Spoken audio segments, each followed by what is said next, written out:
नमस्कार दोस्तों, मैं हूं प्रदुम और आप सब सुन रहे हैं प्रदुम के पॉडकास्ट में हॉरर कहानी। और जैसा कि मैं हमेशा कहता हूं कि वैसे तो आप सबने बहुत सी हॉरर कहानी सुनी होंगी, लेकिन मुझे उम्मीद है कि आज की यह हॉरर स्टोरी सुनकर आपको सच में डर का एहसास होने वाला है।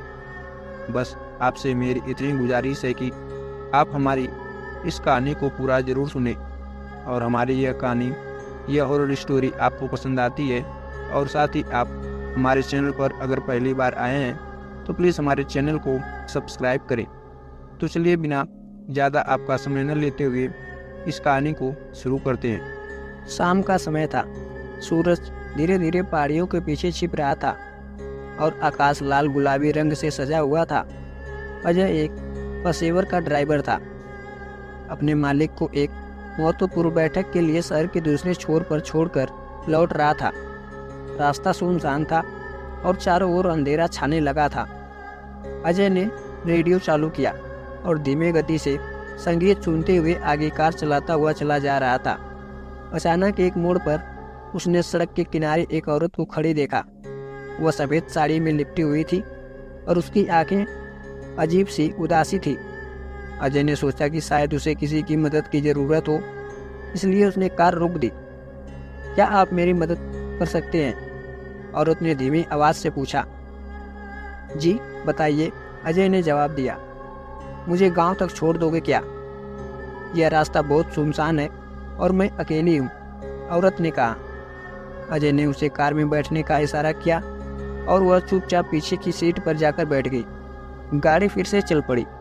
थोड़ी देर बाद अजय को महसूस हुआ कि औरत ने उसे गांव का नाम नहीं बताया।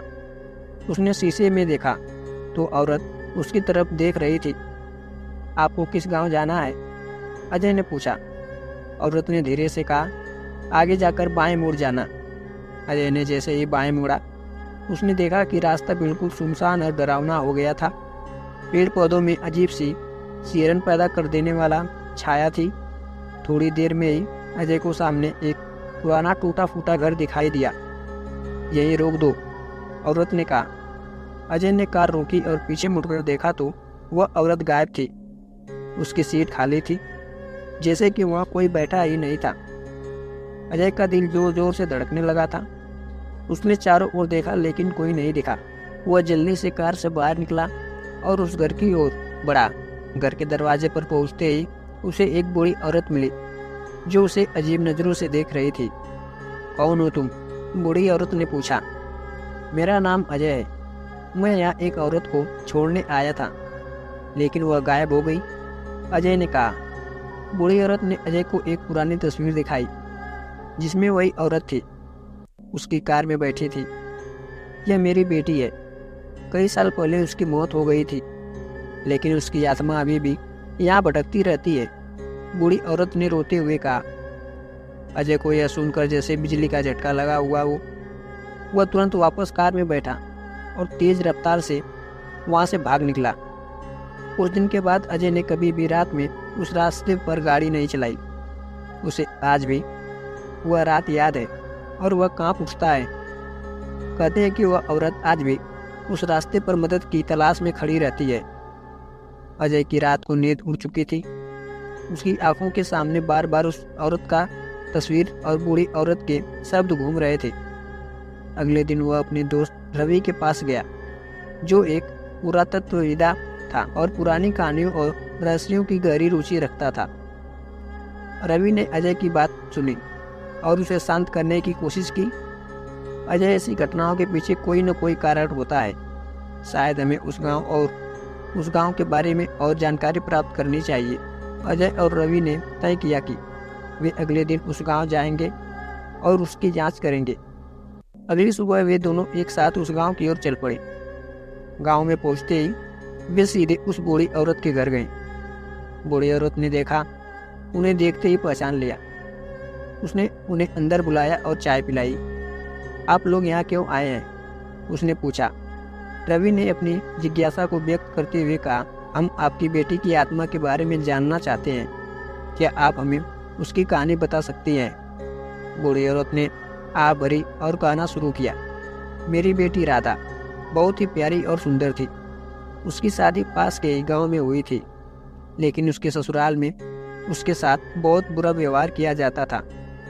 एक दिन उसने यह सब सहन न कर पाया और उसने अपनी जान दे दी। तब से उसकी आत्मा यहाँ भटकती रहती है। रवि और अजय ने पूरी कहानी ध्यान से सुनी और फिर रवि ने पूछा, क्या आपने कभी किसी से इस बारे में मदद नहीं मांगी? बूढ़ी औरत ने कहा, हाँ, मैंने कई बार पुजारी और तांत्रिकों से मदद मांगी थी, लेकिन कोई भी उसे शांति नहीं दे पाया था। रवि ने सोचा और फिर उसने कहा, शायद हमें खुद ही कुछ करना होगा। हमें उस जगह पर जाना होगा जहाँ उसने आत्महत्या की थी और वहाँ कुछ पूजा पाठ करनी होगी। बूढ़ी औरत ने सहमति जताई और उन्हें उस जगह पर ले गई। वहाँ पहुंचकर रवि ने पूजा की तैयारियां शुरू की थी।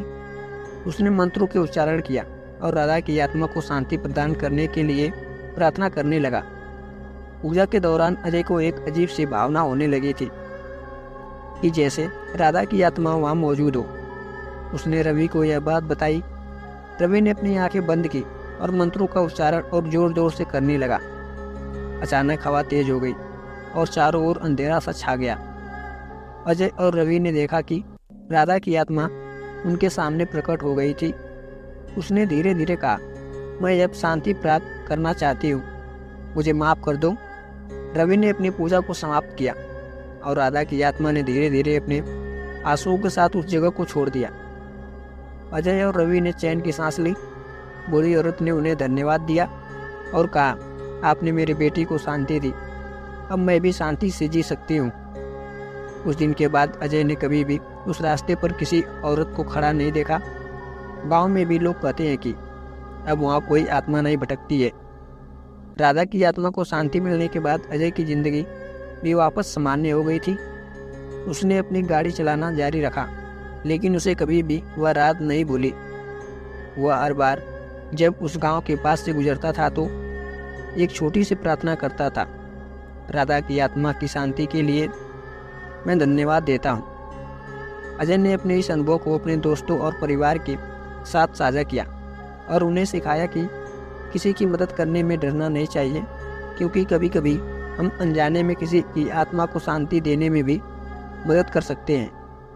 तो हो सके आप सभी कुछ ऐसे रहस्यों को जानने के बाद आप सब भी कोशिश करें कि किसी की आप सब मदद कर सकें। तो इस कहानी को अब यहीं पर समाप्त करते हैं।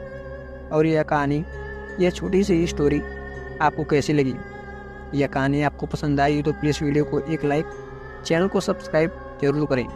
तो चलिए मिलते हैं एक ऐसी कहानी के साथ नेक्स्ट वीडियो में। तब तक के लिए आप सभी का धन्यवाद।